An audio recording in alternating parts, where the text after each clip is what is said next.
This Sunday. Every Sunday. Side by side at the microphone, from the green light to the speed trap, Chris Switzer and Ray Carino calls them as they sees them, and you better believe them. Here! Relevant news, biased opinions, and outright bullshit regarding every aspect of automotive culture. Gas, mechanical trickery never before revealed over FCC-regulated airwaves. Thrill to the explosive tension as Chris and Ray cuss each other down the track and barrel roll across the finish line, laughing at certain disaster as they shake hands for the devil.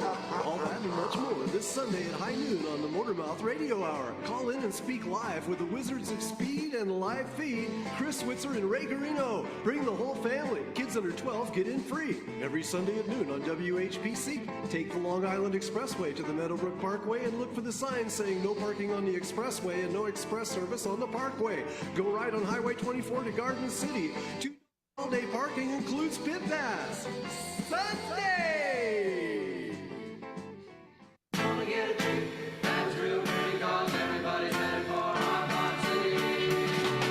They come in flutes and cherry little roasters. Everybody's going to Hot City. Brand new stocks and competition roasters. Yes, even competition roadsters. Bring along your car.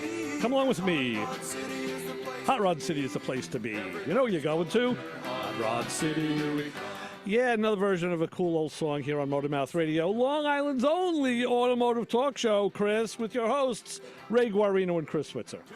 Who is that? The Catalinas, the Biscaynes, the Monterey's? That's a good question. Who is that? The Customs. The Customs, of course. Right. See? Of course, the Customs. Yes. Nice moves there. That's all I can do. That's all Denny Terrio. That's all I got. I got nothing else.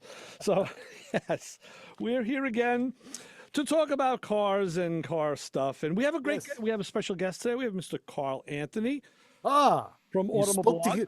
You spoke to him this morning. Yeah, actually, yeah, it was. I gave him a little more time. We nailed it. When did it? Was it? No, I think it was. Carl, I'm tired of talking to him. Come on the show. Well, we love having Carl on because he is really the voice of reason as far as automotive stuff is concerned. He keeps us from choking each other. Sometimes, yeah. So, yeah. No, it's always good to have Carl on. He is the voice of reason. So, yeah, we're going to talk about a cool story, and I got some information, some cool stuff to talk about with Carl. That'll be coming up in a little bit. Yeah. Until then, I can even, I'll save that for Carl because I mentioned it to him that we'll talk about it. So, here we are. It's spring. Yes. Spring. I got to tell you something. I got to tell you from last week. I got to tell you. Oh, right, you have something to say. Literally, Yeah. Ray. Yes, Chris. I embarrassed myself last week. Embarrassed myself. Right. What happened? You know what I did? No. I took a look at the back of my wife's car and I noticed the rear windshield wiper blade. Okay. Was hanging down. Pretty common these days. Yeah. Okay. Yes. Right. Ray, Mm-hmm. You know what that means? Yeah. Anytime you see that, if the car in front of you and you see the wiper blade hanging down, what do you assume that individual is not doing? Maintaining their vehicle. Maintaining their vehicle. To any degree. Yes, I guess we know. But it's usually a soccer mom or some other mom, and you say, well, she doesn't even know. And, I liken that to the people who drive around with that wiper just doing this. And you're like, there is a button for that. Did you look in your rearview mirror to see this thing do? And the rubber is like flapping off the edge. Like, do you see that in your rearview mirror? Right. That's squealing the plastic. Yeah. The plastic wiper, right, is scraping along the glass. Right, exactly. Because the blade is long gone. It's just the plastic framework of the wiper just going back and forth on the glass like chalk on a blackboard. Yeah, I get it. I was steps away from that. I believe. Not only did I have to order the blade and have it delivered to the house, which I did, but I had to go back and learn how to put the blade Oh, they can be on. tricky. You know what? You got to relearn how to do this too. Let's go to the phones. Let's go to the phones in front and say hi, caller. You're on with the Motor Mouths. Hello, Motor Mouths. What's up, John? Hey, John. I can't believe you got Carl Anthony on, right? That's a shock after crunching all that data. I know. What John's referring to, Chris, is John has been crunching all of our data for the last 6 or so years about guests. John, I'm so sorry to hear that. made a The abuse database you're being put through. And Carl, of course, is the guy who's been on probably only, I didn't look, but Carl is probably only edges out Brian by a little bit, I would imagine. Yeah, no, Well, a lot. I don't Well, know. John, we're no dummies. We bring Carl on to legitimize this program. So we don't have to work. Yeah. Yeah, I got you. But when you said Carl Anthony, I went, oh, that's a shock. Right. Chris, it's funny you mentioned windshield wipers. I started doing a spring cleanup on my vet yesterday. I took it out of storage. Yeah. I looked at the wipers, and they're like spaghetti strands off the ends of them. Oh, wow. They're probably from 2006. I don't think the car ever went out in the rain. Oh, there you go. Oh. Yeah. I'm sure of that. Yeah. You know, if you run a like a wet rag over the blade and it feels like a razor blade. It's like it feels like if hard. you cut your finger on the rubber, you know that it's a little hard. It feels like a zip tie. You know, it lived indoors. Right. Sure. But they still I saw degrade. the spaghetti strand hanging off the one end of the wiper. I went, yeah, I better get those because it's got the old school metal arms on it. Oh wow. Yeah, Right. And those do nasty things to the windshield. They're not. They like sure the do. ones of today. Yeah, for sure. Absolutely. Yeah, that was one of those innovations that I didn't mind going from metal to plastic, were the wiper frames, the windshield wiper frames, because the metal ones would do ungodly damage. I remember I had my 59 Caddy had a sweeping arc of white across the windshield, and I spent a heck of amount of time trying to rub that out with all kinds of compounds, and it was just torture. So I totally get it. It is doable. Oh my, yeah. Oh yeah, it's doable, but you lose your fingertips. I prefer a modern method. I use a buffer. Oh, on a windshield? Wow. Oh, sure. Yeah, because they make they make a special make- compound for it. Yeah, I believe it, but it's just to have the guts to Compound. to have the guts to put a machine to your windshield. I go like, Yeah, you know, I was trying to get rid of whatever contaminants are in, the domestic water. Oh, yeah, chemicals. Sprinkler hits it, and then you got etching in the windshield because. Right. And I went from the least aggressive method, which was use vinegar straight up, and you know. Okay.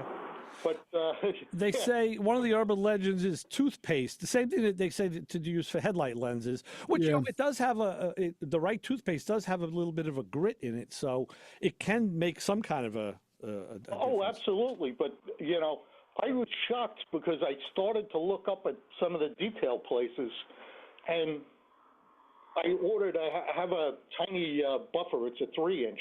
Yeah. Not to get personal, but I was going to say, I hope you're happy with it. yeah, I was very happy with it. But the pad that I ordered that was specific to, you know, the glass polishing compound, it was like almost one of those pot scrubbers, finer, but Yeah. and I was a little apprehensive to try it. But I could see that. Yeah, I could see that. Yeah, I mean that was on my pickup truck, and it just bugged me to see all the water spots on the windows every time I washed it. I was like, I know. That Long Island water. I know. Yeah, well, Cut it with scissors while you're pouring it. Mr. Nutmeg, I'm sure they have better water than Nutmeg. Right. Yes, you can hold up a glass of water, comes out of our tap. You can still see like the little organisms that are floating around in there, little That's what I always horses. felt when I went to Queens or Brooklyn or the boroughs. You'd pour off a glass of tap water and you had to watch it for 5 minutes. It was just like a light show going on in there. Like Brooklyn water is some of the best. I gotta admit. That's what Not they many say. things I'll admire about the borough, but Brooklyn water was very good. Okay, all right. It got you Long where you Island are, water. right? Long Island water was the only water that actually I smelled. It was like they turned on the faucet in Copaig, and I went, "What in the world is that? What died in here?" Wow. Yeah, but you got to give the city water credit where credit is due, because you're not getting better bagels or pizza anywhere. That's for sure. You got True. that right. Very got that true. You're right about that, John. 100%. Especially, let me tell you, the pizza up here, they think it's good. I don't know. I'm going to tell you, in Connecticut, where Pizza Row is down there. Like I said, the Mikes and I took a trip there a few years ago to Little Italy, and we had some damn good pizza. At Don Pepe's, that was some great stuff. It's okay. It's Now, okay. It's okay. Have you gone there? Have you been down there yet? I was there last year. I was okay. down with some friends. Yeah, we were in New Haven. And Okay, we got there's a some couple pizza. of spots. And it was okay. They do some weird things. Like we actually had a potato pizza. That's what I mean. We had to order it. So you know what? I mean, Come on. You say potato pizza. All the Ginzaloons right now are all going, I know. I was one of them. chest. I was one of them. And I actually had a slice because I was, with the boys and I had to try it. And listen, I wouldn't order that. That wouldn't be my go-to by any means. But they're all digging shallow graves right now. I know. And throw potatoes in it. Yeah. All right, John. Well, listen. Stay tuned for Carl Anthony. I'm sure you'll be interested to hear what he has to say today. I always am, but Great. you get a lot of good people on the show, and it's always fun to listen. We try. Okay, and you can get away with a top down today, maybe with a winter hat on. Yeah, I think so, without a doubt. Yeah. Maybe without- thermals. Yeah. You got All it. right, guys. I'll look forward to the rest of the show. All right, Thanks John. again. Thanks. Thanks, John. Wear something flimsy. Yeah. Okay. All right. Very good. So, yes. Love hearing from John. Yes. So go on. Continue with your story. No, so yes, that was basically it. I went and replaced. I had to go to Google, had to go to the Google and find out how to replace the wiper blade on the back of the car. And don't get me wrong. Once I went, oh yeah, like car guys, you get this great realization once they get to like step 3. It's like, oh yeah, that's how you do it. That's right. I can put this down, and within 3 minutes, not even, I had the new wiper blade installed, and then I could stand back proudly and go, my car is instantly now showing that it is well maintained. Right. And we're going to show it right now because we have another call. We're going to go back to the phones and say, hi, call. You're on with the Motor Mouths. Hey, it's Ron up in Clinton. Ron from Clinton. How are you? Hey, Ron. Good. Hey, Excellent. I'm sorry you're wrong with the potato pizza. You had the wrong potato pizza. Oh, okay. Explain, please. All right.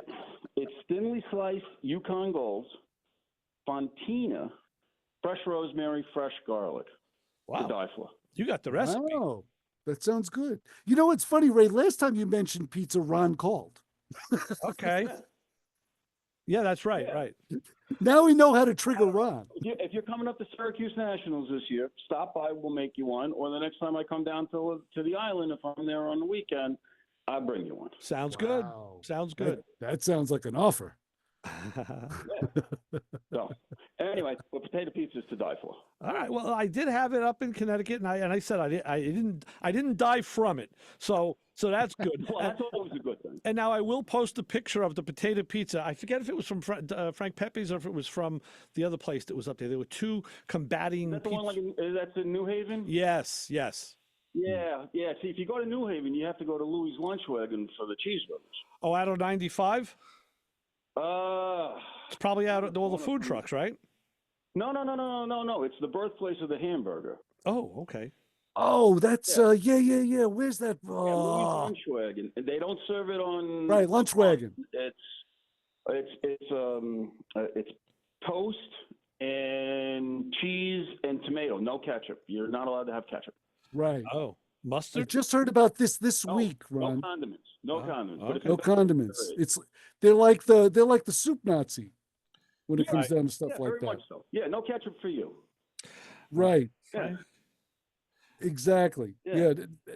And I just heard about this place this week. It's too funny. It's funny you no, should it's bring that up. phenomenal. We used to when we were on the island, we used to just drive up just to go get cheeseburgers. Sally's is the other place. It's Frank Pepe's and Sally's were the two combating pizzerias that we went to. Yeah, the when we two were up combating there. pizza, right? And they're right, and they're like They're a on the block same or two block. away from where there's Louis. Yes. Okay. Yes. All right, good. Good stuff.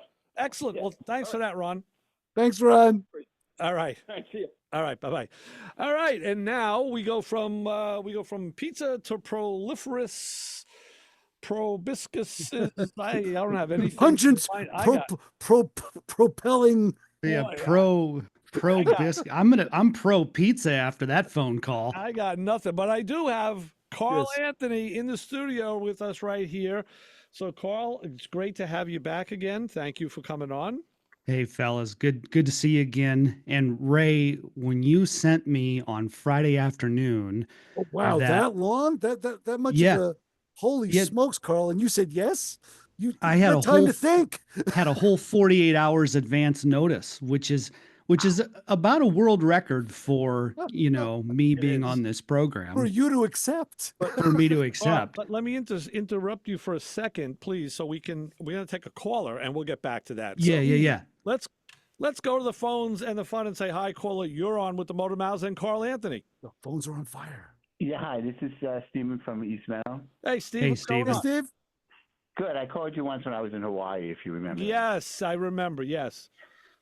We got back to cars for a second. I'm confused about one thing. What's that? I have a 20 RAV4, oil changes. It used to say 3 months, 3,000 miles, 5 months, 5,000 miles. What do you guys think now? We think they make it up. That's basically what the auto companies are doing. They make it up. They spin a wheel. What year's your RAV4? 2020. 2020. You can go until the oil light comes on. That's what they're designed for. And that could be, 5,000 miles. It could be 7,500 miles, but you are safe and you are okay to wait until the oil life monitor comes on or the service light monitor comes on, and it doesn't hurt the warranty. That's specified in the owner's manual, or that's what dealers tell you to do. So you can drive that thing till the oil life light comes on. Now, that is what we determined also. Well, I'll concur with Carl. And the reason, not going by our data or our, because we had our own ideas. I'm going by Lake Speed Jr., who we've had on the show, and he is a tribologist. This guy knows oil. He knows the science of oil. And you go to his channel, Lake Speed, it's the oil. What the heck is his The channel? Oil Geek? Yeah, the Oil Geek. I think, no, that's not it. It's something different. I'll find out what it is. Let me see. And he dispelled the myth. And basically, Joe had told us this years ago. He thought go by the oil life monitor in the car. And I've done testing with the device that I have, and it's concurred with that yes, you can. But of course, if you want to do it sooner, it's not going to hurt anything. It doesn't hurt, yeah. Certainly do No. it sooner. And I don't go to 7,000. I push my oil changes to 5,000. But at that point, like it's my wife's car. It's been 2 years already, so it's like time to change it. That's my point. Yeah. If I'm not 3 months, I won't. No way am I going to get 3,000 miles. 5 months, I'm going to get 5,000 miles.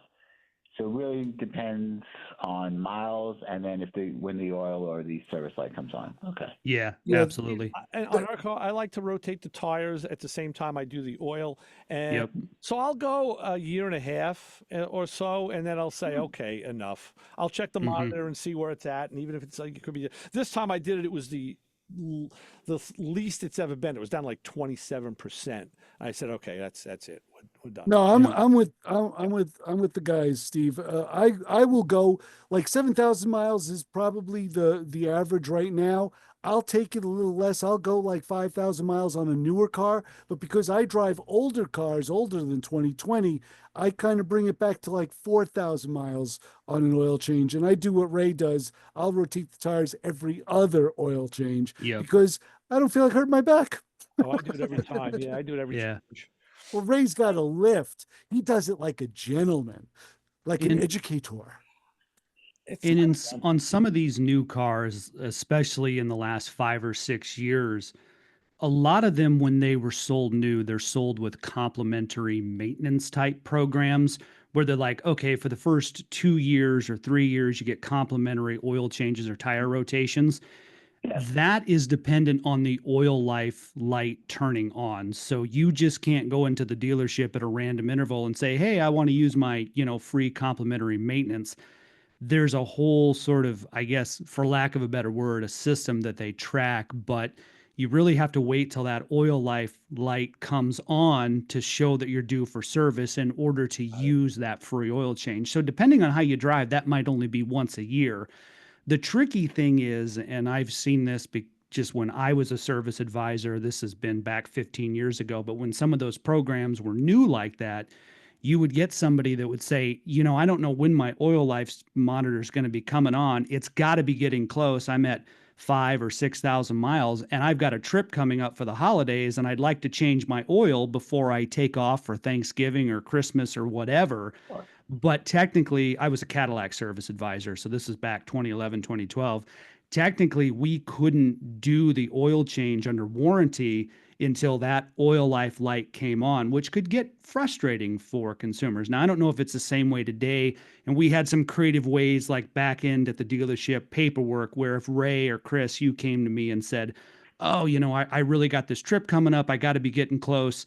We could backdate the paperwork and stuff like that. But usually those complimentary maintenance programs, when that light comes on, that's when you go to the dealership to take advantage of those. However long those complimentary plans last. Sometimes they're, 1 year, 12,000 miles, or 2 years, 24,000 miles. But ultimately, you're probably safe to wait till the oil life monitor comes on. Perfect. That's really what I needed to know. Okay. Yeah. Very good, Steve. Thanks a lot, guys. Hey, Steve. Yeah, anytime, man. Thanks, Steve. Got it. Talk to you soon. Bye-bye. Take care, Steve. All right, so That's tough to say. Oil life light. Oil life light. Oil life. oil life monitor. Stick with the monitor. Yeah. Oil life monitor. That's a good band name, the Oil Life Monitors. There you I go. got all their albums. Yeah. Yes, it's the Motor Oil Geek. Motor Oil Geek, yes. Motor Oil Geek. Yeah, that's So Steve, go to YouTube and look for the Motor Oil Geek, and it's Lake Speed Jr. His stuff is just stellar, and we got to get him back on the show because he brings our hits up. Speaking of that, let me mention it now while we're on that subject. We follow us on social media, please. We're on Motormouth Radio on Facebook and X. It's real_Motormouth Radio on Instagram, but on YouTube.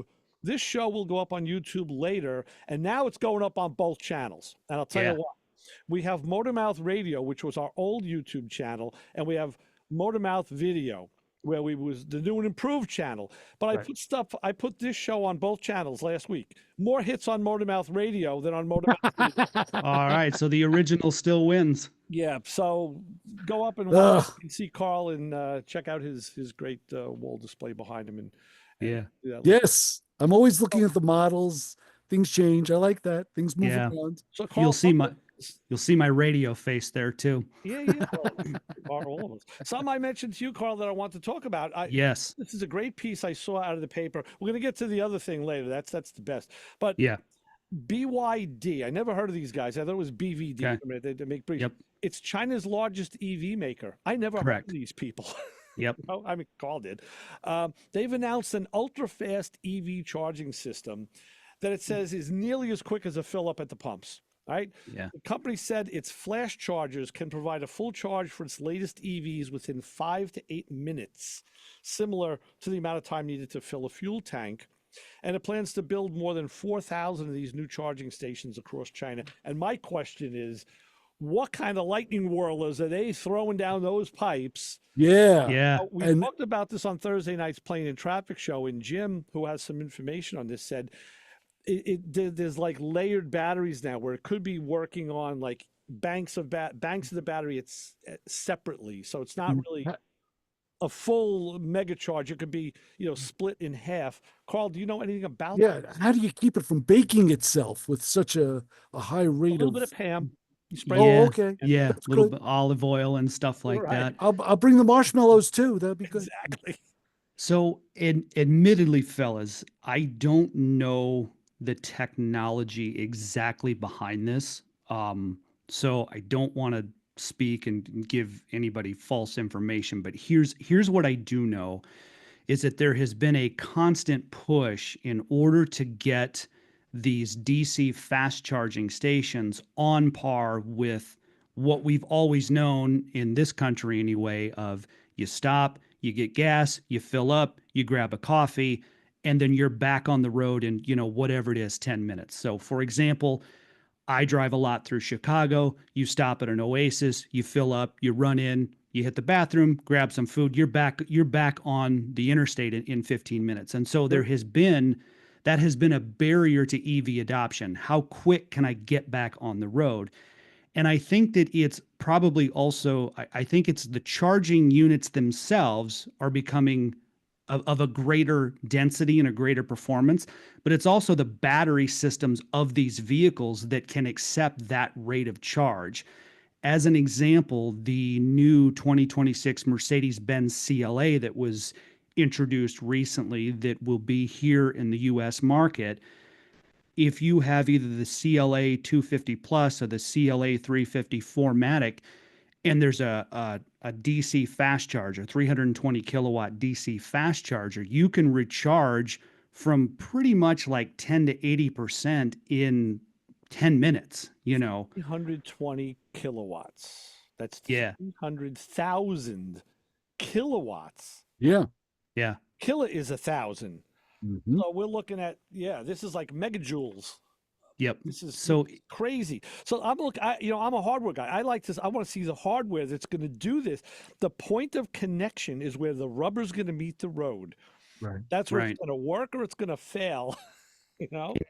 And the other side of this is that it's one thing to have the charging stations and the cars and the infrastructure, and let's say all that's good, but then one of the concerns, or maybe not concerns, but challenges is who's going to service these charging stations. So we have technicians at the dealership or the service shop. We have technicians who are being trained to safely handle and work on EVs.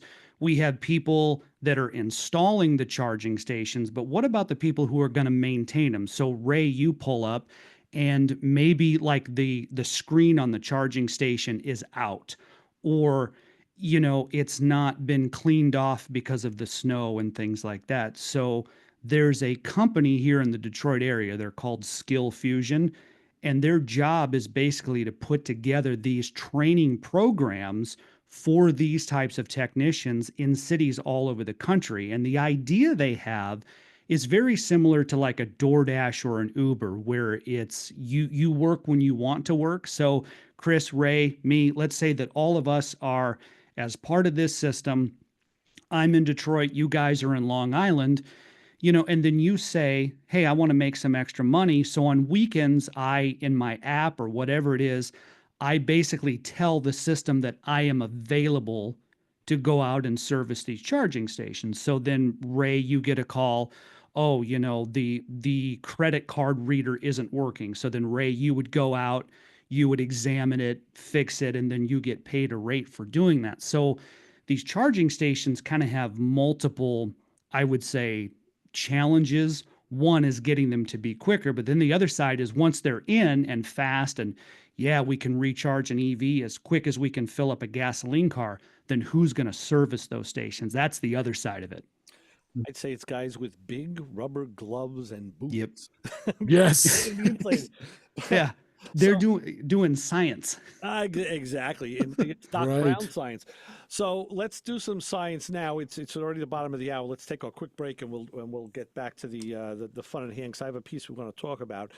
So let me tell you that, of course, this show is sponsored this week by the Free for All, Sundays at 10, right before us. If you were listening, it's free. It's free and it's for all. You would have heard host Rob Leonard present a different mix of rock and roll from Chuck Berry to Weezer. I think he was Weezer this week. And then you call Robbie and could tell him how I had to go out and jumpstart his car last week because his battery was dead. So it was good to have a motor mouth in the house on a Sunday. Right, exactly. To get the free-for-all guy to and from the station. And I'll tell you, it didn't impress him that I was able to jumpstart his car. What impressed him was, he was parked in the parking lot, nosed in, and there's, you can't get to the front of his car because there's a midway and then a sidewalk. So I'm driving a Mazda. What I do, I pulled it right up on the sidewalk backwards. I back up, right nose to nose. He's like, "Oh my God, I was wondering how you were going to get." I'm like, "Listen, your battery's there, my battery's here. Now they're next to each other. That's what we do. We just obstacles. There are no obstacles. There are no obstacles when you drive a beater vehicle. There's only answers. So the answer to today's weather is it's powered by Pantano's Gourmet with locations in Uniondale. Beautiful day today, sunny, partly cloudy. I look out the WHPC weather window. Highs near 50, little cool. I was just wearing a flannel shirt today. I'm not coats. No more coats. I'm done. That's in the closet for the rest of the year. Come on up here. I'll bring my heavier flannel. Cloudy with rain tonight, developing after midnight, 41. Tomorrow, it's going to be precipitation with high of 52. Chris, do we have the honor group of the hour to share with everybody today? Yes, we do. And of course, here at the Nutmeg State, it's nice and clear and sunny, and I could see Ray and Carl just fine from where I'm sitting.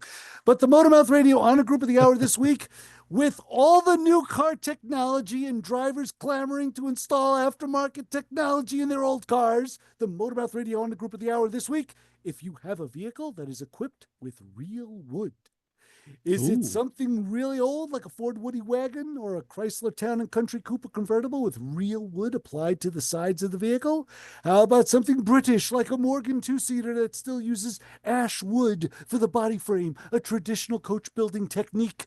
Or part of the six-cylinder engine in your favorite Triumph TR6 like mine that had wooden shims in the front sealing block, which is part that bridges over the front main bearing and forms part of the oil pan and front seat plate sealing surfaces. Yep, there are shims made of wood in those engines. So if you dig wood shims in a British six-cylinder or the real wood on the door panels in your late 60s Lincoln Mark III, if you're sporting wood of any kind and making you smile, then you're part of the Motormouth Radio honor group of the hour this week. I know you shouldn't tell anybody about the wood body mount you didn't have in your Bronco. There's no jokes that could happen over the wood thing that you said, Chris. No. I can't think of one joke, and I'm so upset with myself. Good. So, Carl, you can group to a little bit of music here as we take this out. We're going to make it a quick break today. I got some quick bits, and we'll be back with more Motormouth Radio with Ray Guarino, Chris Switzer, and Carl Anthony. Right in a few minutes, will be literally like 2 minutes. Keep it where you got it on 90.3 WHPC.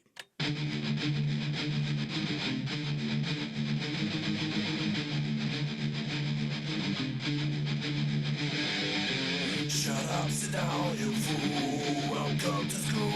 My name is Carl Anthony with Automoblog and AutoVision News, and you're listening to Ray and Chris on Motormouth Radio, WHPC 90.3 FM. This show on 90.3 WHPC is brought to you by CarStar Celebrity Chase Collision, with 2 locations in Limerick and Oceanside, who remind you that New York state law says you always have the right to choose which shop will fix your car. CarStar Celebrity Chase Collision offers a full range of services, 24-hour towing between Montauk and Manhattan, shuttle service, and they can help you with a rental car arrangement if needed. All repairs include the CarStar Lifetime Nationwide Warranty, ensuring that the experts at Celebrity Chase Collision are always on your side. Y sí, hablamos español.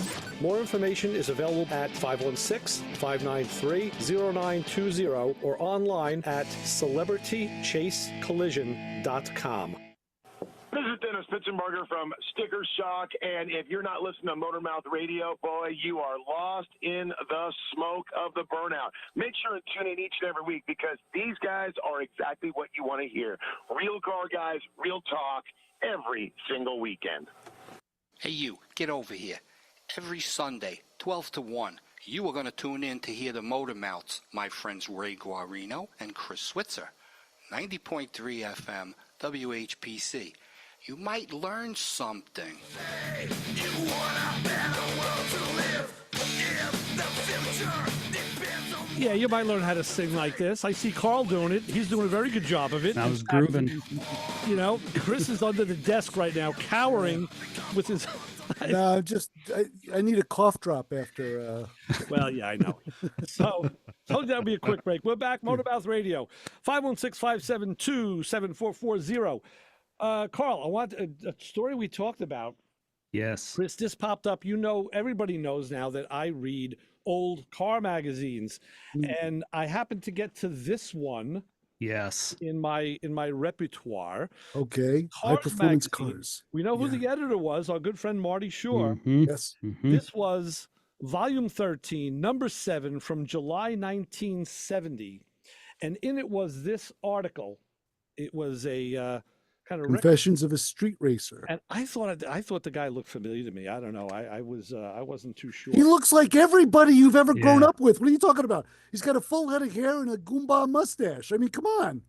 He's every man we've both grown up with. Right. So he drove a 64 Plymouth with a 413 wedge in it. And I put it out to all the guys in Queens, you know, Billy G and Dougie and all those guys, and my cadre and Joe, and nobody knew who this guy was. And I said, you know, he could have literally been the janitor. And they said, hey, come in, we need to sit in this car. We need a picture for this article, because it was kept all anonymous. Well, I write to Marty Shore. Of course, Marty was the editor of Cars Magazine back then. And I said, Marty, I'm going to ask you about an article that was written 55 years ago in one of the magazines that you on your masthead.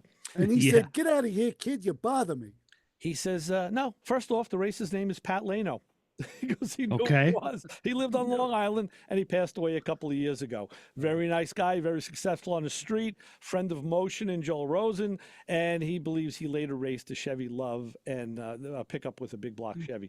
So Marty went on to say how he loves doing this stuff. He likes the fact that I take the time to ask him about this ancient stuff, because it kind of keeps him, you know, his gears lubricated and all.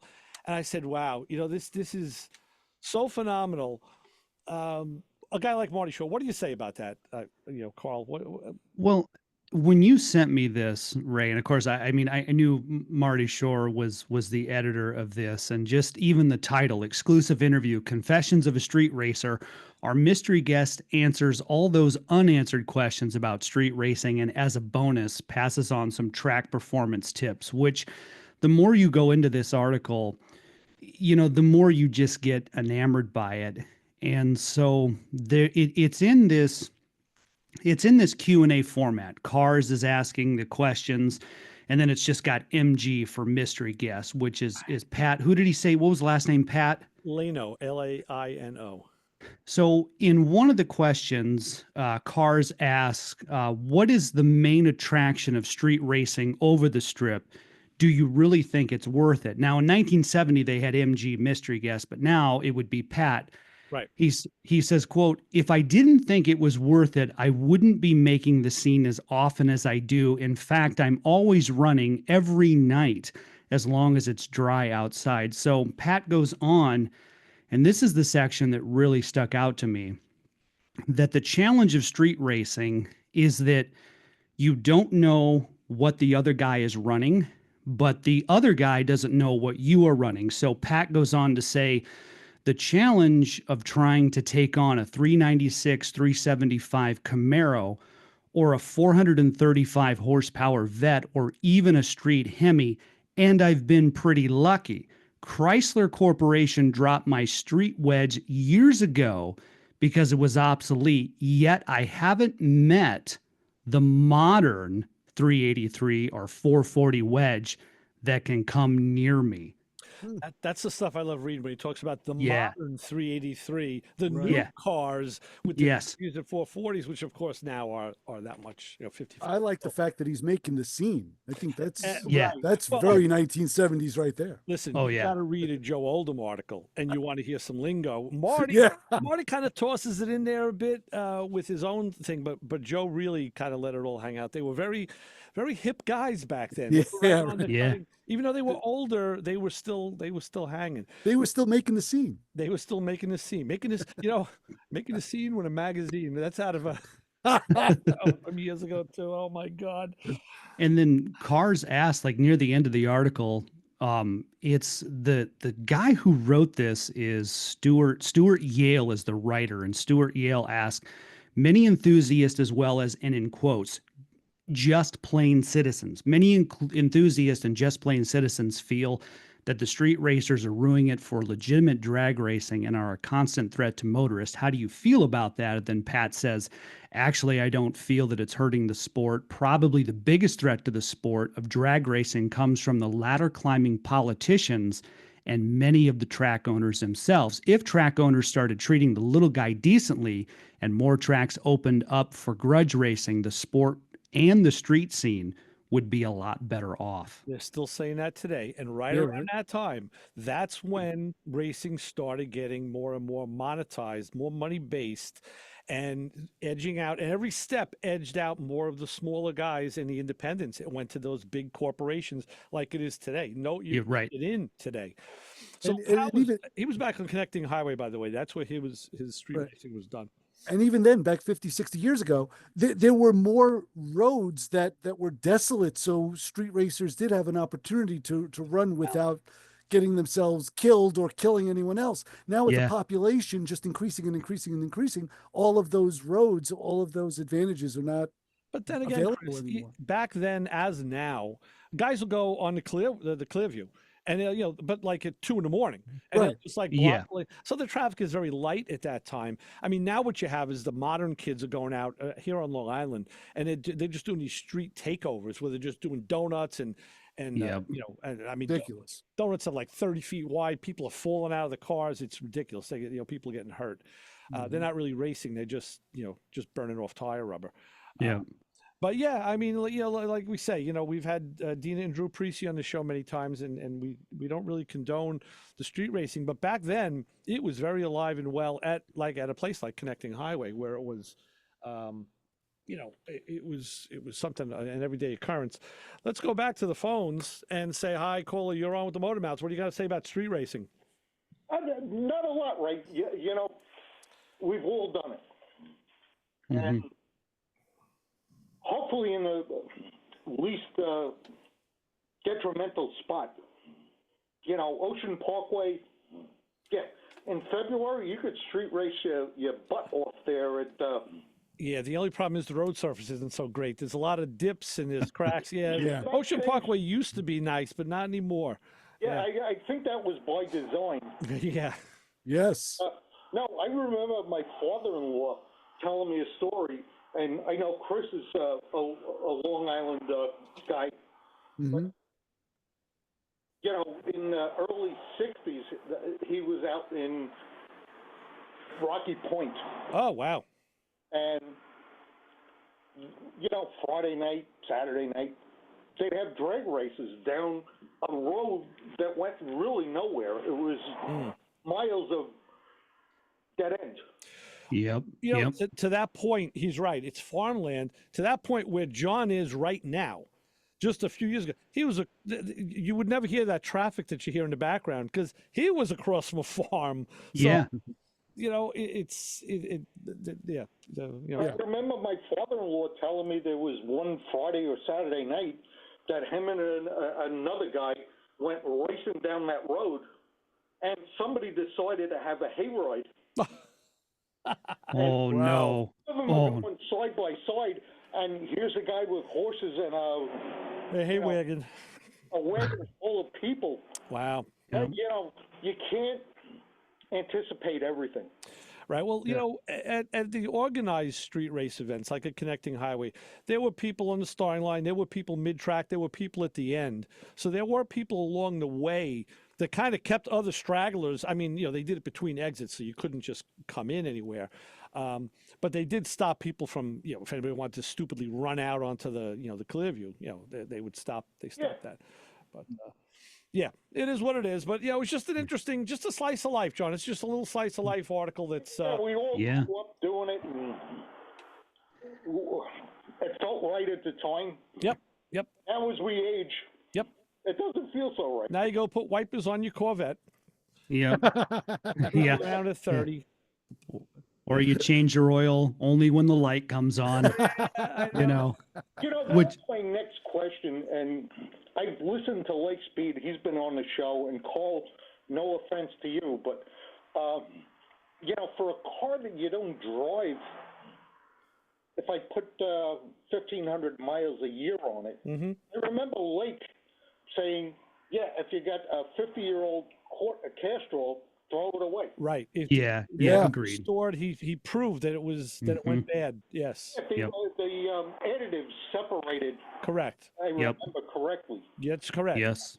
So does that stop once I put it in the car? Good question. I would say that it has to do the same thing no matter what container or vessel it's in. Yeah. Right. When I was listening to that, and I went, Well, but remember, John, it doesn't happen in a year.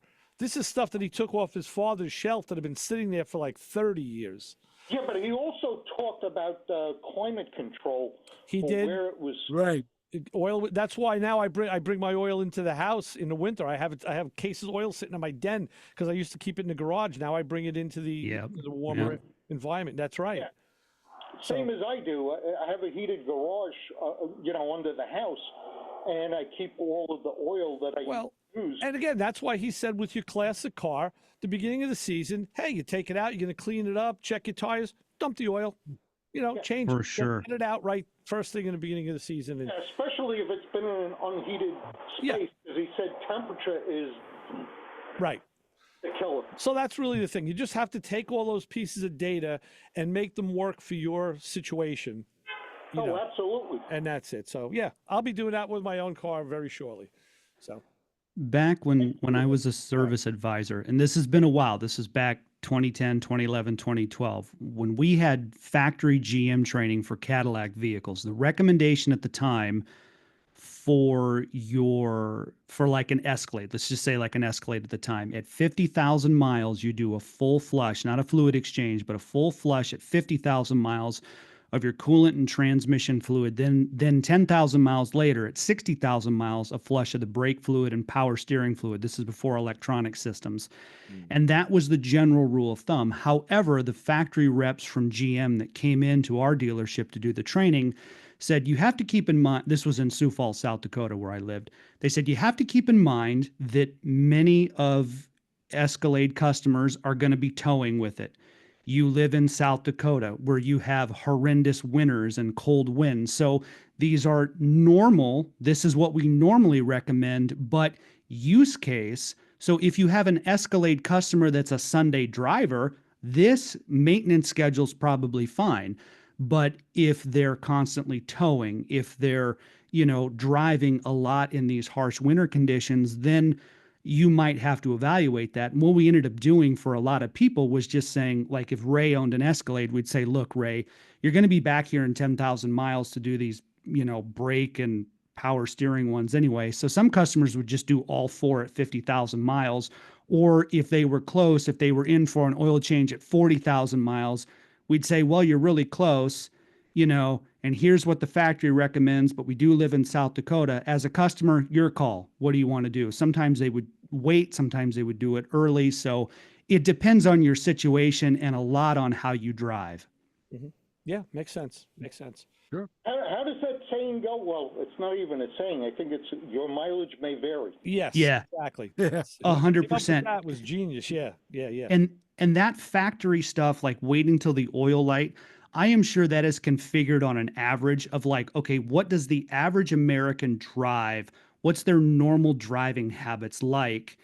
But I know that when I did a lot of truck training, when I worked for Chevrolet and when I worked for Ford, those oil life monitors will come on earlier if you have the truck under heavy towing and payloads as well. So they are programmed. Those systems are programmed to recognize use as well. So a daily driver of an F-150 is probably going to see their oil life come on later than if I constantly have a payload in the bed. Right. They also look, the monitor is very, very, it's a sensitive thing. It's very specific. It actually can look at moisture in the oil and a matter of, so there's a lot of things that go into that algorithm. There's a ton of, and now as the cars have, we've gotten, we've increased, they've even tuned that system even further.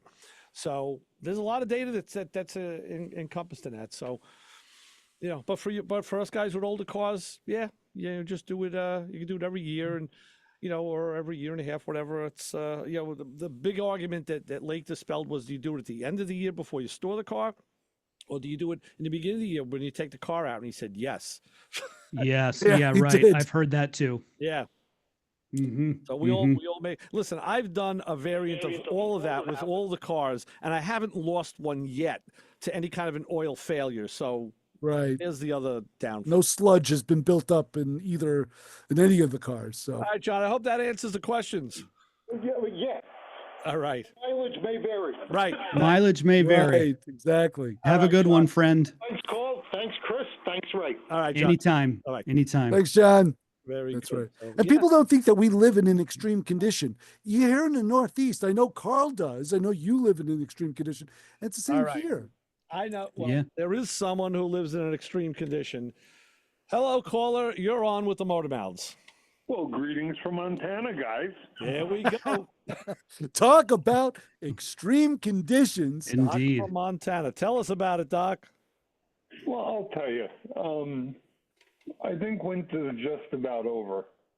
It's up to 28 degrees today. It's going to be 48 later in the day. That's 48. heat wave. Oh my! Yeah. Open a window. Vandellas. T-shirt weather. We're up around 50 something for a couple of days, and most of the snow melted. Wow. Wow. So But now as you have we mud learned and that- bugs. But as we learned last week, that's how you guys fill potholes. You fill it with snow. That's right. Right. So you what? guys were talking earlier about windshield wiper blades, Yeah. Mm-hmm. changing them. Yeah. I've got my Aerostar, 30 years. I Oh. cannot change the front ones without help. Yeah, okay. Yeah. They're long. Yeah. Then they're tough. Yeah. Well, You need listen. to I'll think go at you least one 3 better. people. I have an FJ Cruiser. It's got 3 wipers, and to get to that middle one is a real pain in the neck. It really is. Well, no, the problem isn't, that I can't reach them or whatever. They're not straight. It's like a U shape. Yeah. Mm-hmm. I never figured it out. My buddy up here, who used to run the tire shop and all, he really gets me mad. He gets them off in about 3 seconds. Okay. Yeah. He's got. Yeah. So, Doc, more importantly, what do you do about oil change intervals on your vehicle? Because that's the question that follows everybody. I'm not as good on it now as I should be. It gets done about once a year. Okay. Mm-hmm. But the problem is I'm not driving a lot. You don't drive a lot, right? Yeah. It's Yeah. get watered down. Most of my driving is like 3 blocks each Right. way. Yeah. Which is not a good thing to do for your motor Oh, oil, it's the worst thing to do unfortunately. for the oil, right? Yeah, I know. You don't burn the moisture off. Right. Right. Occasionally we'll take it for a longer ride, but Plentywood is only 22 miles away. You mean you go 4 blocks sometimes? Yeah. Doc, did you say Aerostar before, like Ford Aerostar? Yeah. Okay. Yeah. I remember those. Yeah. It's a 95 Ford Aerostar. I bought it brand new, Mm-hmm. and I love that thing. Yeah. It's great. And it knows everywhere I want to go. So That's Yeah. good. That's good. Is it blue? I always so many of those were blue. What color is yours? no, mine is they don't call it red, but it's like a burgundy. I pictured red. That's what I pictured. I can see it. Now I pictured the two-tone blue like Carl. Doc, Yeah. Two-tone. They were always blue. Email us a picture of that. You got to send us a picture. Yeah. So I'll post it if you send me a picture, Doc. Okay, I can do that. You got the email address. Just send it out. Yeah, I'll put it up.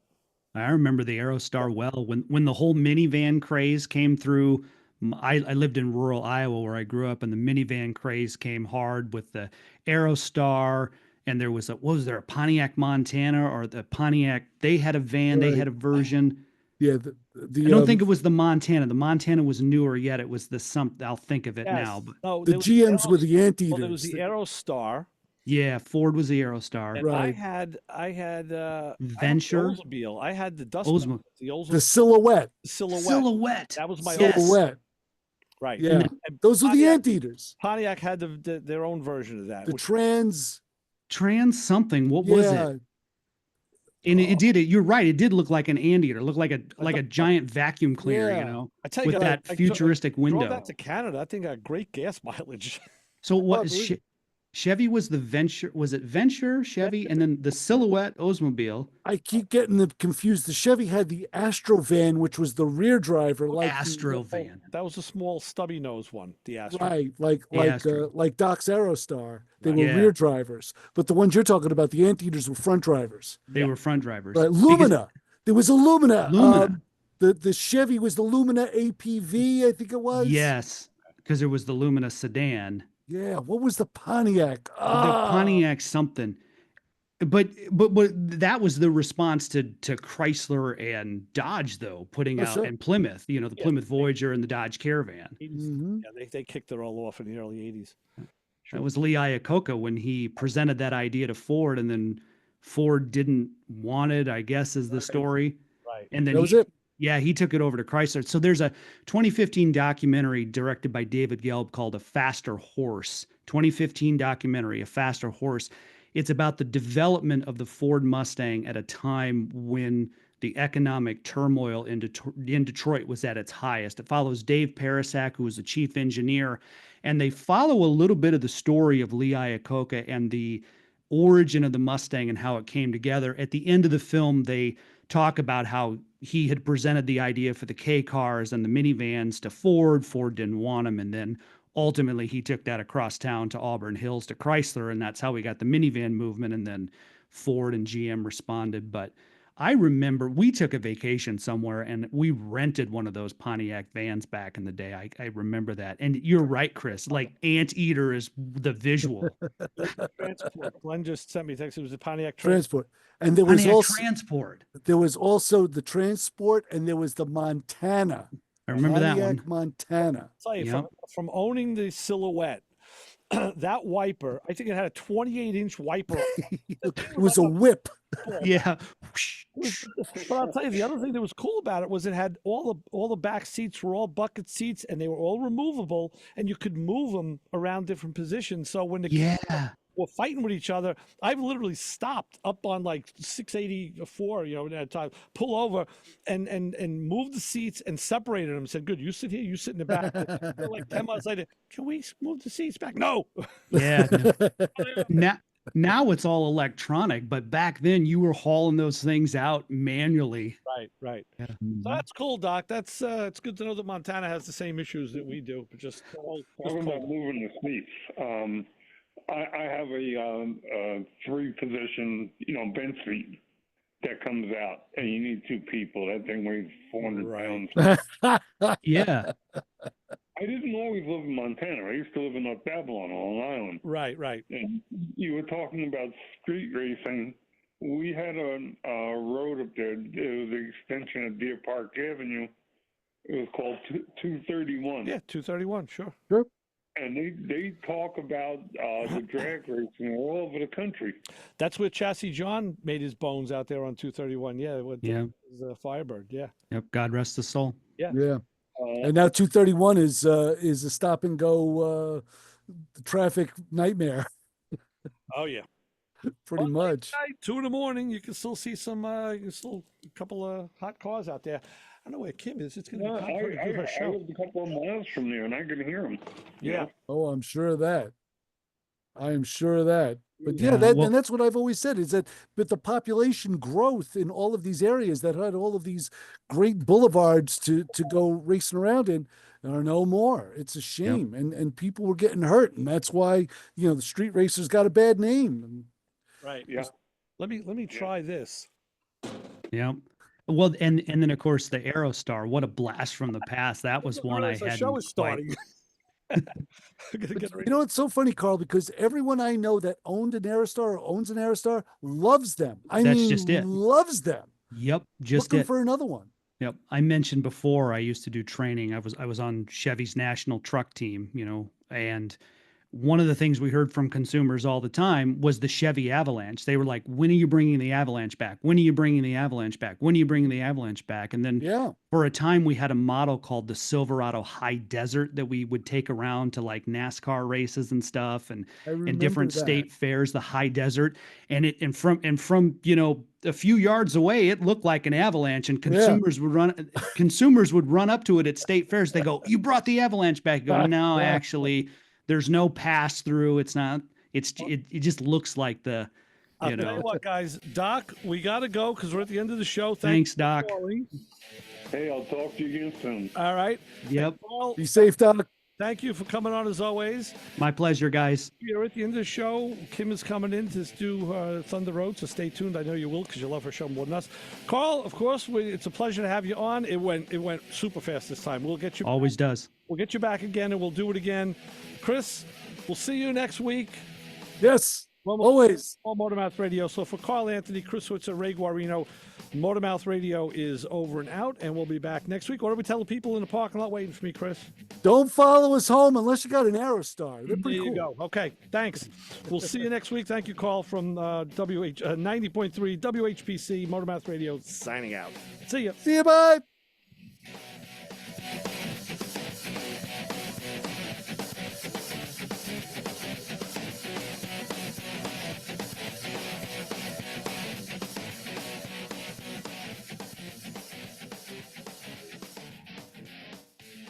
This show on 90.3 WHPC